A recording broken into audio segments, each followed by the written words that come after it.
अस्सलाम वालेकुम everyone, this is Abdul Wahab Shah from unbox wow YouTube channel. दोस्तों आज की वीडियो बहुत ज़बरदस्त होने वाली है, आपको मज़ा भी आएगा और साथ के साथ आपको कुछ सीखने को भी मिलेगा इस वीडियो से। आज की वीडियो में बात करने वाले हैं आईपीएस एलसीडी और एमोलेड डिस्प्लेस के बारे में। देखिए दोस्तों, जब भी फ़ोन परचेज करने जाते हैं आप लोग, तो जब शॉपकीपर के पास जाते हैं तो आपको बता रहा होता है कि इसके अंदर एमोलेड डिस्प्ले है, इसके अंदर आईपीएस एलसीडी डिस्प्ले है, और आप कंफ्यूज रहते हो कि यार ये एलसीडी डिस्प्ले लेना चाहिए या एमोलेड डिस्प्ले लेना चाहिए, इनके अंदर क्या डिफरेंस होता है। तो आज की वीडियो अगर आप कंप्लीट देख लेते हो तो आपको ये पता चल जाएगा कि इन दोनों डिस्प्लेस के अंदर क्या डिफरेंस है, इनके प्रोज एंड कॉन्स क्या हैं और आपके लिए कौन सा डिस्प्ले बेहतर है, आपको कौन सा डिस्प्ले परचेज करना चाहिए। तो लास्ट तक वीडियो को जरूर देखिएगा। वीडियो अच्छी लगे तो लाइक और शेयर कर दीजिएगा और चैनल पर न्यू है तो सब्सक्राइब कर लीजिएगा। तो दोस्तों बेसिक दो चीजें हैं, एक एलसीडी है और एक एलईडी है।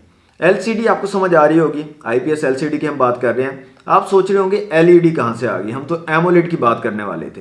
तो बेसिकली एमोलेड एक एलईडी पैनल ही होता है, लेकिन एलईडी का एक अपग्रेडेड वर्जन है, उसको एमोलेड का नाम दे दिया जाता है। फिर इसी तरह एमोलेड को अगर थोड़ा सा अपग्रेड किया जाए तो उसको सुपर एमोलेड का नाम दे दिया जाता है। तो ये चीज़ है। अब एलसीडी का जो आईपीएस एलसीडी है ये अपग्रेडेड वर्जन है, इसको in plane switching liquid crystal display बोलते हैं। इसी तरह एलईडी क्या है, लाइट एमिटिंग डायोड, और इसको थोड़ा अपग्रेड करके थोड़ा मॉडिफाई करके बेहतर पैनल बना दिया जाता है और उसको एमोलेड बोला जाता है।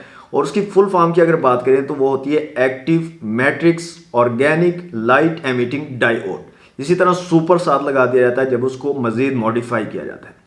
तो ये इनकी फुल फॉर्म है दोनों की, आईपीएस एलसीडी और एमोलेड की। अब बात आ जाती है कि इनके दरमियान डिफरेंस क्या है। देखिए दोस्तों, एलसीडी पैनल जो है, आईपीएस एलसीडी पैनल, उसके बैक साइड पे एक सिंगल सोर्स ऑफ लाइट होता है जो कि उसको लाइट प्रोवाइड करता है, जिससे आपको चीज़ें स्क्रीन के ऊपर जो है वो नज़र आती हैं। जबकि दूसरी साइड पे जो एमोलेड पैनल है उसके ऊपर सिंगल सोर्स नहीं होता बल्कि मल्टीपल सोर्सेज होते हैं। मतलब छोटे छोटे डायोड लगे हुए होते हैं, उनको आप ऐसे समझ लें कि छोटे छोटे ढेर सारे एलईडी बल्ब्स लगे हुए होते हैं एमोलेड डिस्प्ले के पीछे, जो कि उसको लाइट प्रोवाइड कर रहे होते हैं और जिसकी वजह से आपको स्क्रीन के ऊपर चीज़ें नज़र आ रही होती हैं। अब इसी चीज़ को अगर आसान अल्फाज में आपको समझाऊं तो जो डिस्प्ले है, जो स्क्रीन है फ़ोन की, उसका आप रूम समझ लें। अगर तो उस रूम में एक ही बल्ब लगा हुआ है जो कि उस पूरे रूम को लाइट प्रोवाइड कर रहा है, तो वो बेसिकली क्या है, आईपीएस एलसीडी डिस्प्ले है, जिसके अंदर आपको एक ही लाइट सोर्स मिलता है जो कि पूरी स्क्रीन को मतलब ब्राइटनेस प्रोवाइड करता है, उसको लाइट प्रोवाइड करता है। और अगर उस रूम के अंदर मल्टीपल बल्ब्स लगे हुए हैं, ढेर सारे बल्ब्स लगे हुए हैं जो कि मिलकर उस रूम को जो है लाइट प्रोवाइड कर रहे हैं, तो वो क्या हो जाएगा, एमोलेड डिस्प्ले हो जाएगा। तो ये सिंपल सा डिफरेंस है इसके अंदर। और अगर आप जो है एक आईपीएस एलसीडी डिस्प्ले और एमोलेड डिस्प्ले को चेक करना चाहते हो कि इनमें से आईपीएस एलसीडी डिस्प्ले कौन सा है और एमोलेड डिस्प्ले कौन सा है, तो उसको चेक करने का बहुत ही सिंपल सा तरीका है। आप दो फ़ोन लें जिनमें एक एमोलेड पैनल हो, एक आईपीएस एलसीडी पैनल हो, उनको आप रखें। उनके अंदर आप या तो कोई ऐसा वॉलपेपर लगा लें जो बिल्कुल ब्लैक हो, मतलब स्क्रीन आपने बिल्कुल ब्लैक करनी है उनकी। ब्लैक करने के बाद आप लाइट्स को ऑफ कर दें, बिल्कुल अंधेरा कर दें रूम के अंदर, तो आपको ऑटोमेटिकली पता चल जाएगा कि इसके अंदर आईपीएस एलसीडी पैनल कौन सा है और एमोलेड पैनल कौन सा है। अब दोस्तों बात कर लेते हैं प्रोज एंड कॉन्स की। तो चाहे आईपीएस एलसीडी डिस्प्ले हो या एमोलेड डिस्प्ले हो, दोनों के अपने अपने प्रोज एंड कॉन्स हैं। ऐसा नहीं है कि एमोलेड डिस्प्ले है तो वो अच्छा ही होगा, उसके अंदर कोई कमी नहीं होगी, ऐसा बिल्कुल नहीं है। दोनों के अपने अपने प्रोज एंड कॉन्स हैं और आपको उनका पता होना जरूरी है। सबसे पहले आईपीएस एलसीडी डिस्प्ले के प्रोज की बात कर लेते हैं। तो एलसीडी पैनल जो होते हैं दोस्तों वो चीप होते हैं as compared to AMOLED panel, और यही वजह है कि फोन्स की जो प्राइसेस हैं उनके अंदर काफ़ी डिफरेंस आपको देखने को मिलता है। अगर आप एक एमोलेड पैनल वाला फ़ोन लेते हो तो उसकी प्राइस ज़्यादा मिलेगी आपको as compared to IPS LCD display वाले फ़ोन के। चाहे उनकी स्पेसिफिकेशन सेम हो, इंटरनल्स बिल्कुल सेम हो, तब भी आपको एमोलेड पैनल वाले फ़ोन की प्राइस जो है वो ज़्यादा देखने को मिलेगी। इसकी वजह यही है कि एलसीडी पैनल जो है वो चीप होते हैं। इसके अलावा जो एलसीडी पैनल होते हैं दोस्तों, उनका जो लाइफ स्पैन है वो थोड़ा ज़्यादा होता है as compared to AMOLED panel. जल्दी ख़राब नहीं होते, जल्दी उनके अंदर कोई प्रॉब्लम आपको देखने को नहीं मिलता। एलसीडी पैनल अगर टूट जाता है, आपका आईपीएस एलसीडी डिस्प्ले वाला फ़ोन था, उसका पैनल जो है अगर टूट जाता है, डिस्प्ले टूट जाता है, तो उसको रिप्लेस करना आसान होता है as compared to AMOLED display, और उसकी जो कॉस्ट होती है वो भी आपको काफ़ी कम पड़ती है as compared to AMOLED display. इसके अलावा एलसीडी जो पैनल होते हैं दोस्तों, आईपीएस एलसीडी डिस्प्ले वाले फ़ोन होते हैं, उनके अंदर जो वाइट कलर वाला एरिया होगा वो ज़्यादा ब्राइटर आपको देखने को मिलेगा। आप जो है इसको कंपेयर कीजिएगा, चेक कीजिएगा, अगर आपके पास एलसीडी वाला फ़ोन है, आईपीएस एलसीडी डिस्प्ले वाला, तो वाइट एरिया जो होगा वो काफ़ी ब्राइटर होगा as compared to AMOLED display. इसके अलावा दोस्तों एलसीडी पैनल में, आईपीएस एलसीडी पैनल्स में आपको हाई रिफ्रेश रेट देखने को मिल जाता है और वो भी कम पैसों में। मीन्स के आपको जो है 90 हर्ट्ज 120 हर्ट्ज का रिफ्रेश रेट देखने को मिल जाता है आईपीएस एलसीडी पैनल्स में और काफ़ी कम प्राइसेस में। जबकि एमोलेड पैनल्स में आपको ज़्यादातर 60 हर्ट्ज का रिफ्रेश रेट ही मिलता है। अगर वो 90 या 120 हर्ट्ज पर जाता है तो उसकी प्राइस काफ़ी ज़्यादा हो जाती है। एमोलेड डिस्प्लेस के प्रोज की अगर बात करें तो दोस्तों सबसे पहली चीज़ कि ये थिन होते हैं as compared to LCD panel, थोड़े पतले होते हैं। इसके अलावा यहाँ पर इन डिस्प्ले फिंगरप्रिंट सेंसर आपको मिल जाता है एमोलेड पैनल्स के अंदर। अब ये भी सुनने में आ रहा है कि आईपीएस एलसीडी डिस्प्लेज में भी आपको इन डिस्प्ले फिंगरप्रिंट सेंसर मिलेगा, लेकिन अभी तक कोई फोन ऐसा नहीं आया है जो कि आईपीएस एलसीडी पैनल के साथ हो और उसके अंदर इन डिस्प्ले फिंगरप्रिंट सेंसर हो। जबकि एमोलेड के अंदर काफ़ी टाइम से जो है फिंगरप्रिंट सेंसर आ रहा है इन डिस्प्ले वाला। इसके अलावा जो एमोलेड पैनल होता है दोस्तों, इसके अंदर जो ब्लैक एरिया होता है वो काफ़ी डार्क होता है। उसकी वजह ये होती है कि बैक साइड पे जो है मल्टीपल डायोड्स होते हैं जो कि एमिट कर रहे होते हैं लाइट को।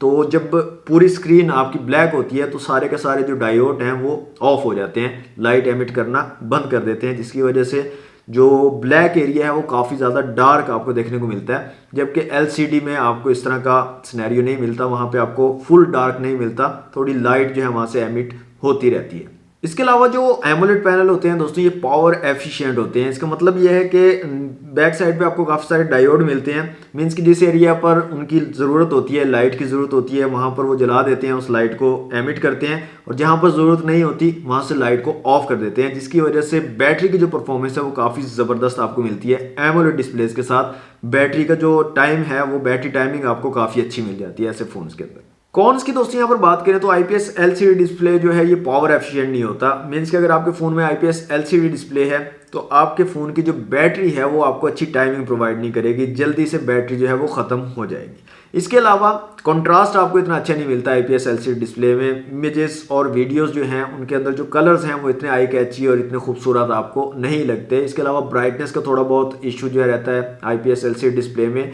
और हाँ, यहाँ पर जो पैनल होते हैं आईपीएस एलसीडी पैनल, इनकी भी किस्में होती हैं। अगर किसी कंपनी ने एक चीप सा आईपीएस एलसीडी पैनल आपको लगा कर दे दिया है तो इसमें लाइट ब्लीडिंग के भी प्रॉब्लम्स आपको देखने को मिलते हैं आईपीएस एलसीडी डिस्प्ले में, कि साइड से लाइट्स जो हैं वो ब्लीड हो रही होती है, या अगर पंच होल कैमरा है तो कैमरा के आसपास से अक्सर औकात जो है लाइट ब्लीडिंग का प्रॉब्लम जो है आपको मिल जाता है आईपीएस एलसीडी डिस्प्लेज के अंदर। एमोलेड पैनल्स के कॉन्स की अगर बात करें तो सबसे पहली चीज़ कि महंगे होते हैं, मतलब उनकी prices as compared to IPS LCD display बहुत ज़्यादा होती हैं।